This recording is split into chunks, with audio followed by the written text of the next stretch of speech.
काम बहुत ही मेहनत और लगन से करता था।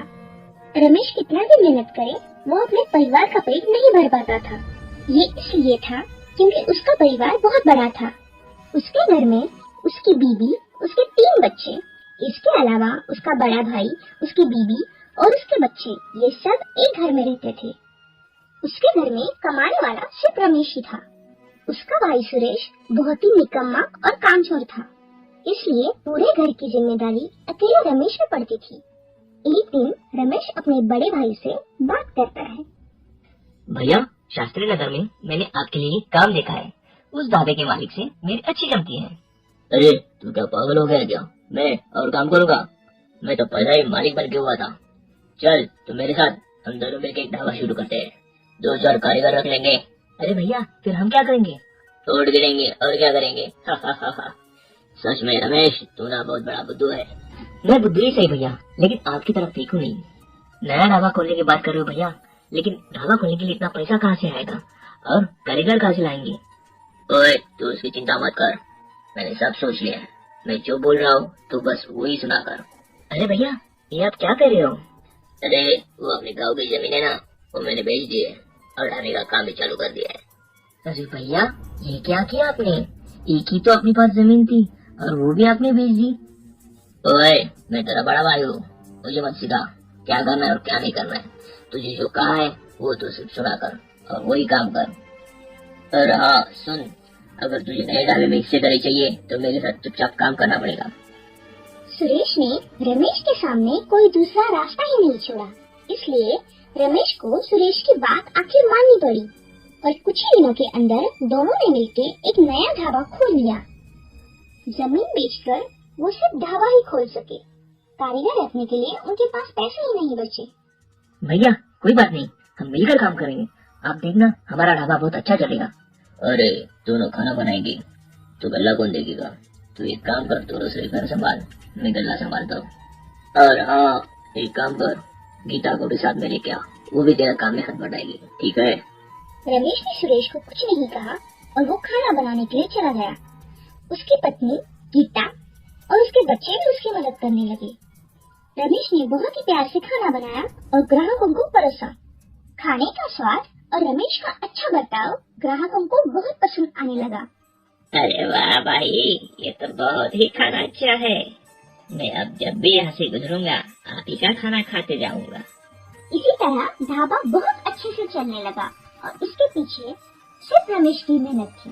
उसका बड़ा भाई सुरेश गल्ले पे बैठ के हमेशा सुस्ताता रहता था। ये बात रमेश को भी अच्छे से पता थी, लेकिन लड़ाई के डर से वो उसे कुछ नहीं बोलता था। फिर एक दिन, चल भाई रमेश, घर चलते हैं, ढाबा बंद करने का टाइम हो चुका है। रुको ना भैया, अभी तो अंधेरा भी नहीं हुआ है। शहर से आने वाली आखिरी बस आने वाली है। वो बस पुणे से आती है, उसमें बहुत सारे पैसेंजर होते हैं, तो उन्हें खाना खिला के ही चलते हैं। क्या बकवास कर रहा है? मुझे तो बहुत नींद आ रही है। तू एक काम कर, खाना पैक कर दे मुझे, मैं घर जा रहा हूँ, तो ढाबा बंद करके आ जाना। सुरेश हमेशा ऐसा ही करता है और खाना लेके घर चला जाता है। फिर थोड़ी ही देर में पुणे से आने वाली आखिरी बस ढाबे के सामने रुक जाती है, जिसका रमेश बेसब्री से इंतजार कर रहा था। बस से उतरने वाले काफी सारे लोग रमेश के ढाबे पर खाना खाते हैं और खाना हो जाने के बाद बस में चले जाते हैं। उनके जाते ही रमेश ढाबा बंद करने लगता है। तभी एक भूखे साधु बाबा वहाँ पे आ जाते हैं। बेटा, कुछ खाना हो तो खिला दो हमें, भगवान इसका फल तुम्हें जरूर देगा। बाबा को देखकर रमेश को सब पता चल रहा था कि बाबा के पास पैसे नहीं हैं, लेकिन फिर भी रमेश ने साधु को खाना खिलाने का फैसला कर लिया। जैसे ही उसने खाना परोसने के लिए बर्तन खोला, तभी उसने देखा खाना बहुत ही कम है। ये खाना तो बहुत कम है, ये तो बस गीता और बच्चों के लिए है।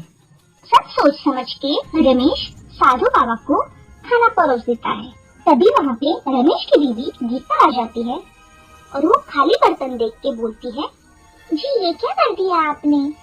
आपने पूरा का पूरा खाना साधु बाबा को दे दिया।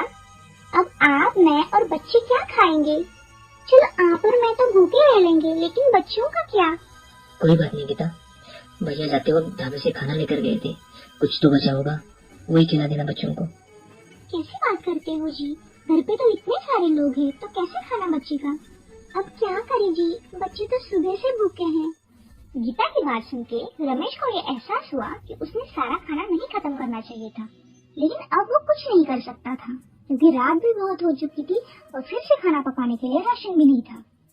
अपने बच्चों के भूख के बारे में सोच के ही रमेश की आंखों में आंसू आ गए। ये सारी बातें साधु बाबा सुन रहे थे और उन्होंने जाकर रमेश से कहा, चिंता ना करो बेटा, तुम्हें अपनी नेकी का इनाम जरूर मिलेगा। ये लो, ये मटका ले लो। ये कोई साधारण मटका नहीं है, ये है जादुई मटका। बेटा, मैं तुम्हें एक मंत्र देता हूँ। इस मंत्र के जाप करते ही तुम इस मटके के अंदर जो भी चीज डालोगे वो तुम्हारी 100 गुना बढ़ जाएगी। ये मटका हमेशा खाने से भरा रहेगा। लेकिन बेटा, इसका उपयोग तुम किसी लालच के लिए या अपना स्वार्थ के लिए नहीं कर सकते। ऐसा करते ही ये अपना काम करना बंद कर देगा। मैं समझ गया बाबा, अब मैं चलता हूँ। लोगों की भलाई करते रहना बेटा। रमेश को आशीर्वाद देके वो बाबा वहाँ से चले जाते हैं। जादुई मटके ने अब रमेश की जिंदगी ही बदल दी। अब रमेश को पूरा दिन चूल्हे के सामने नहीं बैठना पड़ता। मंत्र का उच्चार करते ही वो खाना 100 गुना बढ़ जाता था। अब रमेश के ढाबे से कोई भूखा पेट नहीं जाता था। रमेश अपने ग्राहकों को भरपेट खाना खिलाता था और शाम होते ही वो गरीबों को भी खाना मुफ्त में खिलाता था। ऐसे ही बहुत सारे दिन बीत गए, लेकिन एक दिन सुरेश को जादुई मटके के बारे में सारी सच्चाई पता चल गई। अच्छा, तो ये बात है। जादुई मटके की सच्चाई अब मेरे सामने आ चुकी है। रमेश को क्या लगा? वो नहीं बताएगा तो मुझे कुछ पता नहीं चलेगा। मुझे मूर्ख समझता है वो। लेकिन उस बुद्धू को क्या पता इस मटके का सही इस्तेमाल कैसे करते हैं। मैं उसे बताऊंगा। दूसरे दिन सुरेश ने कोई बहाना करके रमेश को बाजार भेज दिया। रमेश के जाते ही सुरेश ने वो मटका पूरी तरह से खाली कर दिया और उसके अंदर कुछ पैसे डाल दिए। अब सुरेश को लगता है कि अब ये मटका पैसे से 100 गुना बढ़ जाएगा। जैसे ही थोड़ी देर के बाद सुरेश ने मटके के अंदर झांक के देखा तो उसके पैसे गायब हो चुके थे। अरे, मेरे तो पैसे गायब हो गए। किसी काम का नहीं है ये मटका। मैं तो इसे अब सुरेश को बहुत ज्यादा गुस्सा आता है और जैसे ही सुरेश उस मटके को फेंकने लगता है तभी रमेश आ जाता है। रमेश को अपने भाई पे बहुत गुस्सा आता है, लेकिन फिर भी वो अपने भाई को कुछ नहीं बोलता। अब रमेश फैसला कर लेता है कि वो अपने बीवी बच्चों के साथ अलग रहेगा। सुरेश उसे समझाने की बहुत कोशिश करता है, लेकिन रमेश उसकी एक भी बात नहीं सुनता। कुछ दिनों के बाद रमेश अपना दूसरा ढाबा शुरू कर लेता है। उस जादुई मटके के कारण रमेश का ढाबा बहुत अच्छे से चलने लगा।